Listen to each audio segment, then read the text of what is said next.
News चॅनलमध्ये आपल्या सर्वांचं स्वागत आहे। मागील 2 दिवसापासून शेतीच्या संदर्भातील अपडेट आम्ही तुम्हाला देत आहोत। अक्कलकोट तालुक्याला अक्षरशः मुसळधार पावसाने झोडपून काढलेला आहे। अक्कलकोट तालुक्यातील जवळपास सर्वच शेती ही पूरग्रस्त झालेली आहे। अक्षरशः सगळी पिके वाहून गेलेली आहेत। मी आता सध्या आलेलो आहे शिंदखेड परिसरातील शेतांमध्ये। या ठिकाणी नुकसानग्रस्त शेतकरी सुद्धा माझ्या सोबत आहेत। पावसामुळे शेतीचं नुकसान झालेलं आहे। अक्षरशः पीक ना पीक वाहून गेलेली आहे। असली परिस्थिती अजून असलं नुकसान झालेलं आहे। एका रात्रीत चप्पळगाव मंडलामध्ये तब्बल 116 मिलीमीटर पावसाची नोंद झालेली आहे। एका रात्रीत पडलेला हा पाऊस आजच्या इतिहास म्हणजे जुने जाणकार लोक सांगतात की त्यांच्या आयुष्यामध्ये त्यांनी इतक्या मोठ्या प्रमाणात पाऊस पहिल्यांदाच पाहिलेला आहे। तर आपण अंदाज लावू शकता की अक्षरशः अक्कलकोट तालुक्यामध्ये पूर्णपणे शेतीचं प्रचंड नुकसान झालेलं आहे।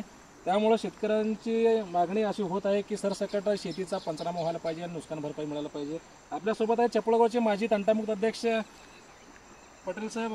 काय सांगाल साहेब या नुकसानाबद्दल? या नुकसानाबद्दल मी एवढंच सांगू इच्छितो की सरकारने काळजीपूर्वक शेतकऱ्याच्या हिताकडे बघून त्यांची नुकसान भरपाई दिली पाहिजे। ओढ्याच्या कडच्या शेतकऱ्यांचे बांधव वाहून गेले तर पिकं वाहून गेले तर पिकांची अतोनात नुकसान झालेली आहे। त्यामुळे सरकारनं दक्ष होऊन त्या कृषी क्षेत्रातील अधिकाऱ्यांना पंचनामासाठी तात्काळ चप्पळगाव येथे पाठवावे आणि पंचनामा रीतसर करून घेऊन नुकसान भरपाई योग्य त्या रूपाने मिळाले पाहिजे, ही आमची मागणी आहे। तर अक्कलकोट तालुक्यात पूर्णपणे पावसाने हाहाकार माजवला असून हे चप्पळगाव मंडलामध्ये सुद्धा पावसाने अक्षरशः थैमान घातलेला होता। एका रात्रीमध्ये पडलेल्या इतक्या प्रमाणात मोठ्या प्रमाणात पडलेल्या पावसामुळे शेतीचं अतोनात नुकसान झालेलं आहे। अक्कलकोट, चुंगी, हन्नूर, पितापूर, नन्नेगाव हे जे किणी मंडल हे जे सर्व भाग आहेत त्या सर्व भागाला अक्षरशः पावसाने झोडपून काढलेला आहे। शेतकरी अक्षरशः हवालदिल झालेला आहे। तर आपल्यासोबत आहेत चप्पळगाव ग्रामपंचायतीचे सदस्य महबूब तांबोळे। काय सांगाल मेंबर याच्याबद्दल? अचानक ढगफुटी पावसामुळे कोणालाही कल्पना नव्हती की असं पाऊस येईल।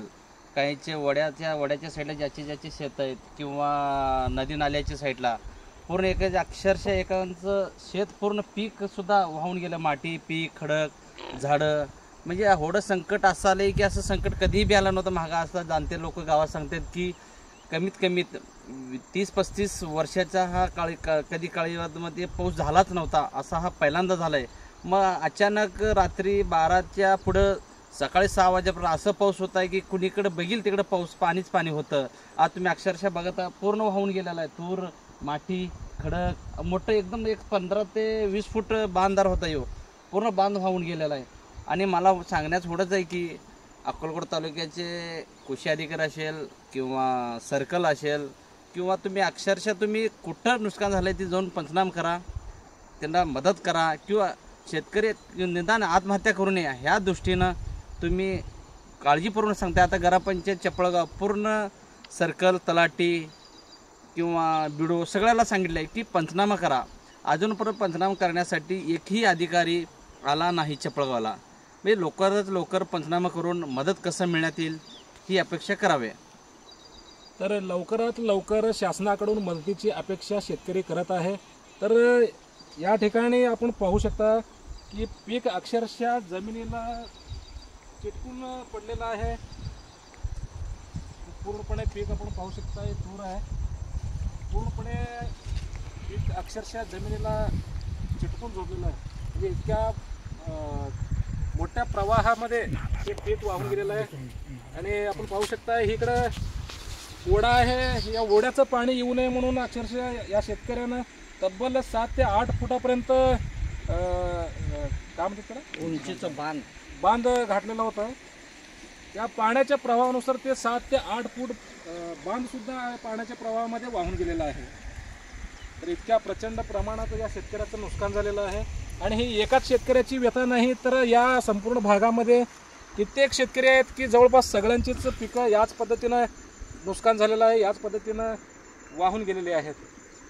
शेतकऱ्याचं अतोनात नुकसान झालेलं असून प्रशासनाला शेतकऱ्याकडून विनंती आहे की तात्काळ या सर्व गोष्टींचा पंचनामा होऊन या संबंधित बाधित शेतकऱ्यांना नुकसान भरपाई मिळावी अशी मागणी शेतकऱ्यांमधून होत आहे.